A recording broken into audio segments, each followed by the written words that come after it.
نیک انسان کا موت کے بعد آسمان کی طرف سفر۔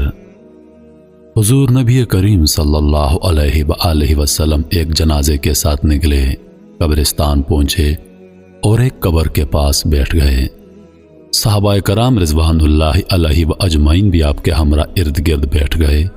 آپ صلی اللہ علیہ وآلہ وسلم نے فرمایا، عذاب قبر سے اللہ تعالیٰ کی پناہ مانگو۔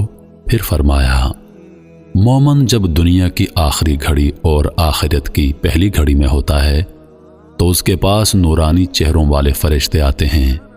ان کے چہرے آفتاب معلوم ہوتے ہیں۔ ان کے پاس جنت کا کفن اور خوشبو ہوتی ہے۔ وہ اس کی حد نگاہ پر بیٹھ جاتے ہیں۔ پھر ملک النور آتا ہے، وہ اس کے سر کے پاس بیٹھ جاتا ہے اور کہتا ہے، اے پاکیزہ روح، اللہ کی مغفرت اور رضامندی کی طرف چل۔ یہ سنتے ہی وہ روح بدن سے ایسے نکل آتی ہے جیسے مشکیزے کے منہ سے پانی کا قطرہ نکل آتا ہے۔ اسی وقت پلک جھپکنے کی دیر میں جنتی فرشتے اس پاکیزہ روح کو اپنے ہاتھوں میں لے لیتے ہیں اور جنتی کفن اور خوشبو میں رکھ لیتے ہیں۔ اس سے اتنی عمدہ اور بہترین خوشبو آتی ہے جس کی مثال روئے زمین پر نہیں مل سکتی۔ اب یہ اسے لے کر روانہ ہوتے ہیں، آسمان کی طرف چڑھتے ہیں۔ راستے میں جو بھی فرشتوں کی جماعت ملتی ہے وہ پوچھتی ہے، یہ پاک روح کس کی ہے؟ فرشتے اس کا بہتر سے بہترین نام جو دنیا میں مشہور تھا وہ بتا دیتے ہیں اور کہتے ہیں، یہ فلاں بن فلاں ہے۔ یہاں تک کہ وہ آسمان تک پہنچ جاتے ہیں۔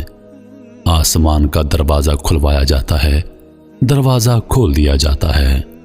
آسمانوں تک پہنچانے کے لیے یکے بعد دیگرے ہر آسمان کے معزز فرشتوں کی ایک جماعت آتی ہے اور اسے آگے لے جاتی ہے۔ یوں وہ 7ویں آسمان پر پہنچ جاتے ہیں۔ اب اللہ تعالیٰ اس بندے کے بارے میں حکم دیتا ہے، میرے بندے کے اعمال علین میں لکھ دو۔ پھر حکم ربانی ہوتا ہے، اسے زمین کی طرف دوبارہ لوٹا دو۔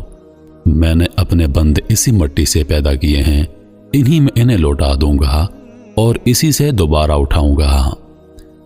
میت کی روح اس کے جسم میں لوٹا دی جاتی ہے۔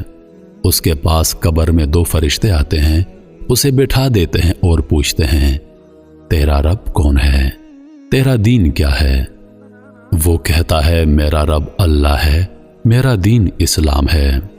فرشتے پوچھتے ہیں، وہ صاحب کون تھے جو تمہارے پاس اللہ کا پیغام لے کر آئے تھے؟ وہ جواب دیتا ہے، وہ اللہ کے رسول محمد صلی اللہ علیہ وآلہ وسلم تھے۔ فرشتے پوچھتے ہیں، تجھے یہ امور کس طرح معلوم ہوئے؟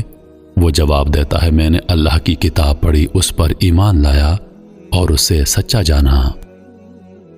اب آسمان سے ایک منادی پکارتا ہے کہ میرے بندے نے سچ کہا، اب اس کے لیے جنت کے بچھونے بچھا دو، اسے جنتی لباس پہنا دو اور جنت کی طرف دروازہ کھول دو تاکہ اس کے پاس جنت کی ہواؤں کے جھونکے اور تازہ خوشبو آتی رہے۔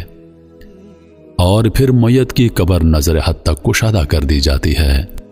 اب اس کے پاس خوشبو میں بسا ہوا ایک نہایت حسین و جمیل شخص شاہانہ لباس پہنے آتا ہے اور کہتا ہے، اے اللہ کے نیک بندے، یہی وہ دن ہے تجھ سے جس کا وعدہ کیا جاتا تھا۔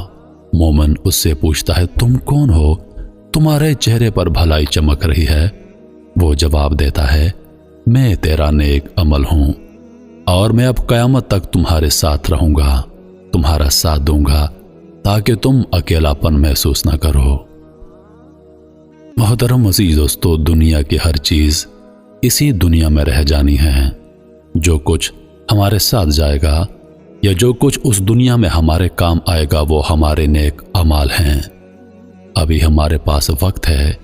محترم عزیز دوستو، نیک اعمال کیجئے، یقین کیجئے ہمارے پاس کافی وقت ہے اور نیک اعمال کرنا کوئی بڑی بات نہیں۔ کہتے ہیں کہ راستے میں تکلیف پہنچانے والی چیز کو ہٹا دینا بھی نیکی ہے اور یہ بھی ہمارے اعمال میں لکھ دیا جاتا ہے۔